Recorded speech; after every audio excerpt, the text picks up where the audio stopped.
Ginamit niya yung SK chairman yung position para mahikayat akong mag-invest. At 300,000 po. More or less, sir. Ganon po. Itong pagbibigay nyo sa kanya ng pera, anong kapalit daw nito? Investment po, sir, sa manukan at saka sa babuyan. Itong investment na to ay hindi naman pala totoo. Yes, sir. Sasamahan kayo ng aming reporter, makipagharapan tayo sa kanya, magne-negotiate tayo, kausapin natin siya. Kung ano ba ang kakayahan niyang ibalik ang pera. Definitely is tayo. Kung wala, kaso. Yes, sir. Yun po ang gusto namin.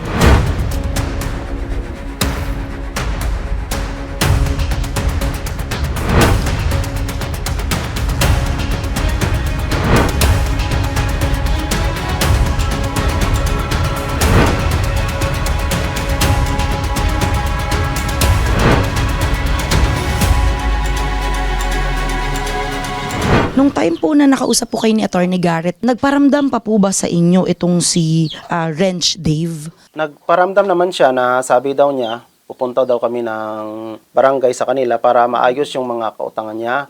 Kaso lang, ayun, na medyo nalaman niya na yung iba nagkaroon ng medyo pagkakaso sa kanya, binalak niya naman ako. Kamusta po siya bilang kaibigan sa inyo?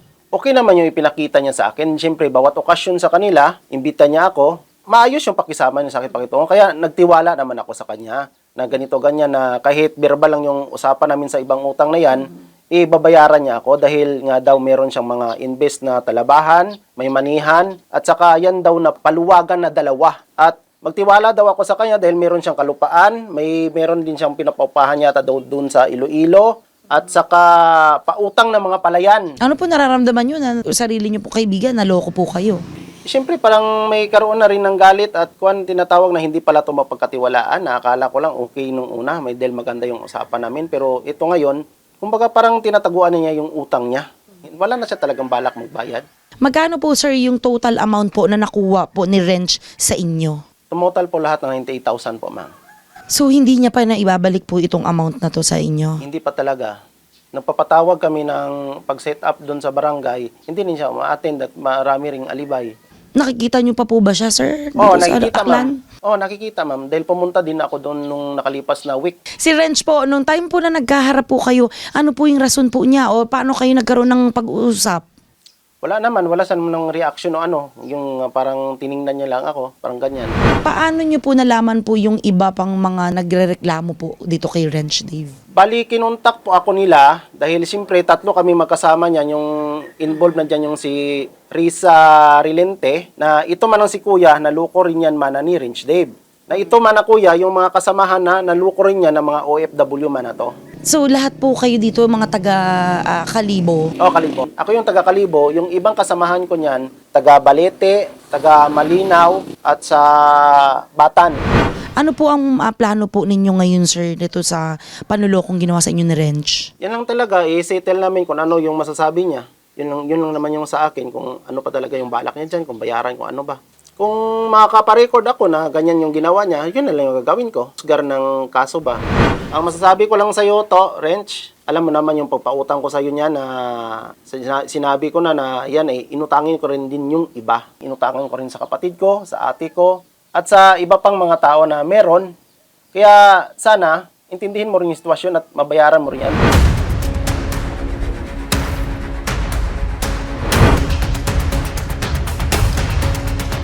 Isa po kayo sa idinadawit nito ni Wrench sa panloloko dito sa mga OFW. Kwento mo ma'am and i-clear mo yung pangalan po ninyo. According po kasi ma'am kay Miss De Pablo, yung OFW po na taga Kuwait pero taga Aklan din po. Kami daw po yung tinuturo ni Wrench Dave Relator Gallares na crew niya, member na tagagawa daw po nung langis na yon na pinanano nga niyang investment doon kay Miss De Pablo, which is hindi po totoo. Wala po kaming ginawa na 5,000 bottles bound to Iloilo delivery daw po tsaka Rojas.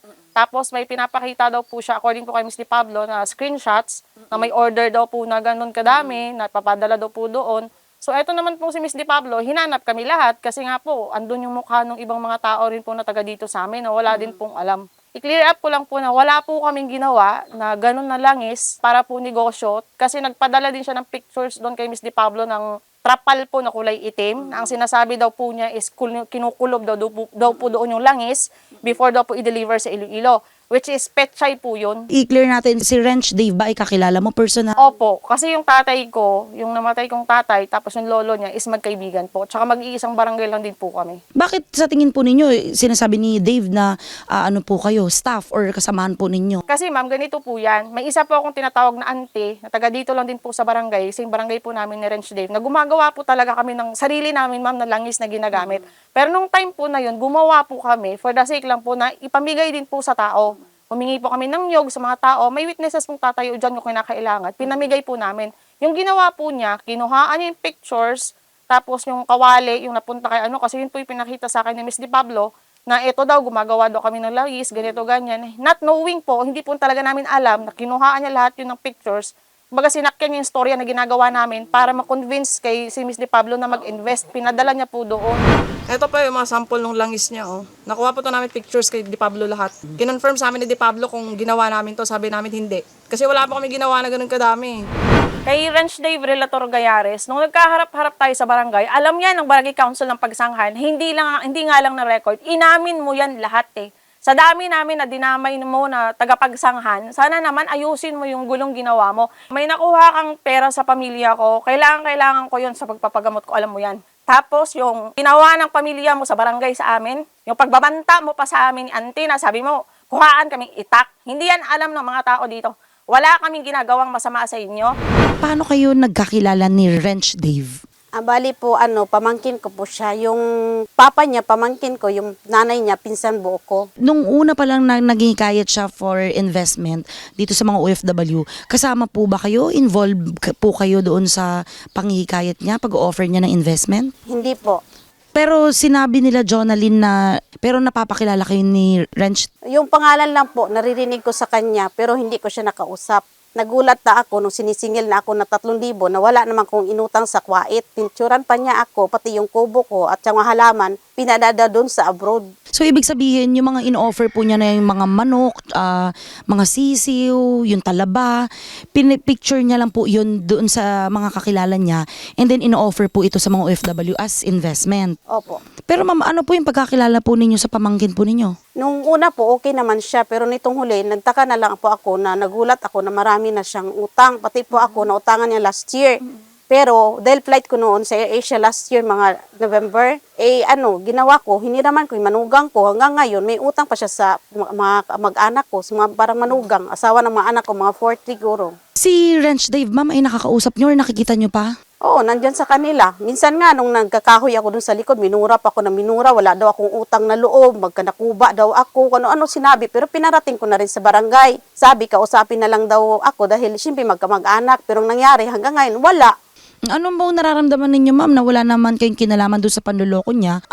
Eto, kamag-anak pa po kayo. Masakit. Lalo nung katanungin ka ng mga tao, nagdi-deliver dito ng mga Shopee. Sabi, ay, ano ba yan pamangkin mo? Nag-utang sa amin, nagpa-deliver, wala naman palang pera, na-turnover daw sa kanila. Sabi ko, pakialam ko doon. Doon sa mga naluloko niya, kayo na lang bahala. Bakit kayo mananahimik? Alam ko, isa sa pamangkin ko, matagal na rin niyang may utang. Bakit ay manahimik daw sila? Kasi daw ayaw nila ng gulo. Ginawa niya kung para akong aswang doon na may picture pa sa kwait, pinadala. Nagulat ako, pati yung kubo ko doon na anuhan ng manok. Sabi, daw, bahay daw ng pasyente na nasunog, kung ano yung sununog. Tapos yung puno pa namin ng baliti, ginawa pa niyang kasangkalan. Nagpicture ay grotto. Saan ang grotto doon? Kahit puntahan nyo nga, pinatay na nga niya yung puno na yun.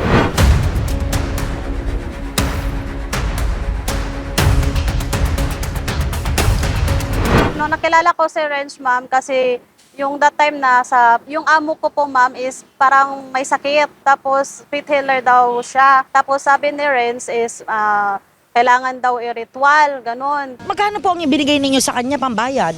Almost 20,000. Gamit daw yun sa gold and money daw, sabi niya. Parang hindi talaga, totoo. Pinipilit talaga niya kami, ma'am, na bahala kayo. Once in a lifetime lang kami ako magpatingin. Kung mag-back out na kayo, is mamatay yung kapatid ng amo mo. Sino, ma'am, nagbayad nung 20,000? Ikaw yung amo po ninyo? Ma'am, amo ko. Tapos, hindi pa siya na kontento. Sabi niya, business oil daw siya. May business oil daw kami na pwede daw nga, ako lang daw ang pwede nga mag-business oil. Sabi niya, tapos kisyo mabait daw ako, tapos dodoble daw yung sahod ko. Magkano po yung total amount po na naibigay po ninyo para doon sa negosyo ng La Oil? 70,000. Kasi, at naniwala din ako, ma'am, kasi parang professional siya magsabi. As in, professional. Sa Emirates daw siya nagtatrabaho, 50,000. Tapos, minsan, sa Iloilo daw siya nagtrabaho, 50,000 sa Iloilo. Tapos, minsan lang daw siya mag-business oil kapag uwi daw siya ng pagsanghan. Ba nga. Tapos, yun, kaya ako daw ang mag-business oil. Kaya nagbigay din ako. At naniwala din ako, ma'am, kasi gumawa siya ng business proposal na may with signature na yung mga langis. Anong plano mo ngayon, ma'am, na yan, pupunta ka ng abroad ulit? Paano ang gagawin natin kay Wrench, ma'am? Pagbalik na lang, ma'am, kasi yun nga, kasi walang-wala talaga ako. Nagkautang-utang pa ako. Ngayon, marami na akong utang kasi nga nagstay ta ako dito. Renz, magtrabaho ka naman, Renz. Huwag mo kaming mga OFW yung mga na-scam mo kasi pinaghirapan namin yun, Renz.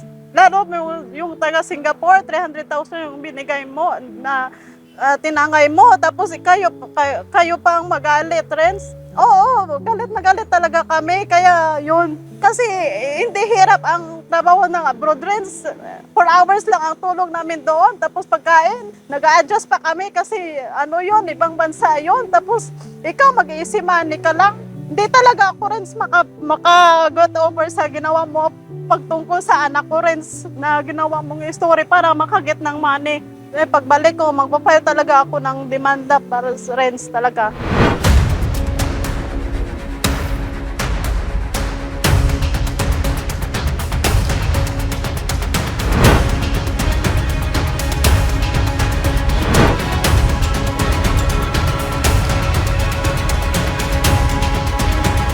Sa akin lang naman kasi dito na masasabi, siyempre sundin natin yung batas. Dahil yung pagkautang kasi ay verbal, wala akong mahabol doon. Yung resibo lang yung mahabol doon. Pero yung totoo talaga na pinag-usapan kahapon na 98, totoo talaga yon. Yung 98, yung kabuuan na kwinenta mo. Oo, yung kabuuan. Yung ginastos niyong pera pa Boracay, doon galing sa 98,000 lahat. Sa kabuuan. Hindi magkasama sa 98 dahil ang iba nga utang niya. Separate yung utang niya. Ano ang gusto mo mangyari? Ang sa akin na lang dito, kung humihingi siya sa akin ng pabor na tinatawag na pababaan, kahit ipababa ko yan ng 90, okay lang, walang problema. Yung sinasabi niya na 98 na yan, ma'am, is yung sa usapan namin, maghati-hati kami nung aning ko na yun, ma'am, kasi dito sa namin is yung sa Boracay, pero wala yun, ma'am, na walang taruhan na meeting yun, ma'am, kasi maingay kasi ito, ma'am, kaya gusto ko lang na gusto namin na magkausap lang na na mahinahon para magkaintindihan kami para kung saan napunta yung yung pera na yun na gastos doon sa Boracay. Pero nagulat ako sa kanya, yung niya is 98, yung total niya. Kaya nagulat ako sa kanya. Kaya nag-meeting kami, kaya pinatawag ko sila kasi gusto ko na yung maayos ba ng usapan. 'Di ba? Patunayan mo yan na kuya na si Nang Risa yung magulo yung nakausap sa atin kaya hindi tayo makakompute ng compute dito sa natin. Yung 98 na yun, ma'am, is 40 yung namin doon kay Ante Okray. Tapos, ma'am, dito nakasulat yan, ma'am, kung ano yung mga pinaggastusan at kung ilan yung hiniram ko sa kanya. Yung hiniram ko sa kanya na yun, ma'am, is yung ginastos din doon yun, ma'am, sa Boracay. Kasi gusto nila, marami kaming magkasama. Anong ginawa niyo sa Boracay? Para ano? Nagkasal-kasal, sir. Sino yung magka-relasyon? Silang dalawa. Tapos sir, ako yung inaano nila na magiging pari daw kasi ako yung pinakamataas na sa spiritual na na yun, yung sa mga ninuno. Napunta sa kanya yung nakaganyan na yan, entourage na yan kasi po, magpapakasal ako dapat sa Seaman. Pero yung lalaki, nag-back out kasi nakuhaan din ang pera niya, dinaan sa akin 5,000 hiniraman niya. Okay po? Kaya napunta yan sa kanya. Pero sir, kung sasabihin po ninyong may kasal doon or nag-book kami ng venue for the wedding, i-check nyo po. Kasi wala po kaming binook for the wedding. Andoon po kami sa grotto kasi po nag-offer ng flowers, nagdasal doon. At sabihin po ninyo, lahat ng nasa entourage, hanapin po ninyo lahat, tanungin po ninyo kung nag-invite kami for the venue na may kasal doon. And another sir, may senomar po ako dito, patunay na hindi ako kasal. Kung sasabihin ninyo na yan ginastos sa kasal namin, hahanapin ko po lahat yung resibo. At sino po yung lalaki? Hindi nga kayo kasal kasi Oh, hindi. Kayo nga, di ba? Isang pare. Makinig nga po Hindi, kayo. wala naman kaming sinabi na kasal lang yon sa spiritual. Yun nga nag-offer lang ng bulaklak daw. So how come Nag-offer nagagastos kami ng ganun karami? Oh, kasi for sa amin yun. Ganun karami kasi marami tayo. Mga ilang tao kayo? Ako ang nagsulat niyan kasi po, pinapasulat niya sa akin lahat kung magkano yung nagastos para nga sa settlement kami sana. Kaharap si Auntie Vivian, si Auntie Sayo, na andun lahat. Kasi nga po sana O sabi mo, lumabas ka. Kaso, nung nag-ingay na daw ako, lumabas ako sa pinto, pero hindi ako lumabas ng bahay. Nakikinig pa rin ako doon sa sala. Sila nasa kusina. Ay, ito na lang, Dong. Sa awa ko na lang. Dahil ako may pinapakitang resibo. Sila walang pinapakita sa kanila. Kaya 30 na lang yung ibalik mo. Yan na lang ang masasabi ko. Man ako O, tumabalik. kung hindi ka, Saan napunta yung ikuha natin yan. Sino sa atin magkaroon ng record? Tatlo kayo na kinabang, Ito, tatlo kayong pumunta ng Boracay, ginastosan ninyo yon, tatlo kayo nagpasarap. O ngayon, magkasama kayo, share kayo dyan. Hindi lang kayong tatlo na kinabang. Marami pala kayo. Share kayo. Pwede ba yon? pwede Para naman ba yan. yan? Para Bago makaumpisa kami, Siyempre, bayad ya. Umpisahan lang yung sa pamilya talaga nila, tanungin kung papayag yung pamilya nila. O, gagawa tayo ng kasulatan dito, nagkasundo kayo, na sharing na lang kayo. O ngayon, yung ano na ito, yung resibo mo, natin agad. para makwenta. Share kayo lahat. Nagkaisa para magkaisa sa lahat na nagastos kasama ang pamilya nila na kasama sa Boracay at Buruanga. Both parties regarding their sharing of cash of money that instead the other members was not able to pay. Mr. Renz are responsible to pay said amount. Our barangay captain asked permission about the payment. Those are authorized to receive. Mr. Beltran promises in front of our barangay captain and Ma'am Torres, Senator Rapitol po personnel to receive the amount in case with involved personnel given her payment for sharing of return of cash money. Start of payment first week of May 4, Monday. Tentative date, the end of payment. Gusto mo ng tuldukan, gagawa ng paraan pa siya ang iyong tinakbuhan. Di lang basta solusyon sa iyong pinagdadaanan. Maraming mahirap ang binigyan ng kabuhayan, mga tao na binuhay ang pag-asa. Senator Sir, Idol Rapitol po, napapasalamat po ako na nagkaroon din ng settlement yung nakautang sa akin na mahigit ng 2 taon na nagtatago. Nagkaroon din ito ng settlement sa barangay at nabigyan din ng hustisya. Salamat po, sir. Mabuhay po kayo, Idol Rapi. Salamat sa'yo, Idol Rapitol po. Ika'y sandalan ng mga inaaping Pilipino. Nandiyan ang Diyos Ama, nakamasid sa'yo.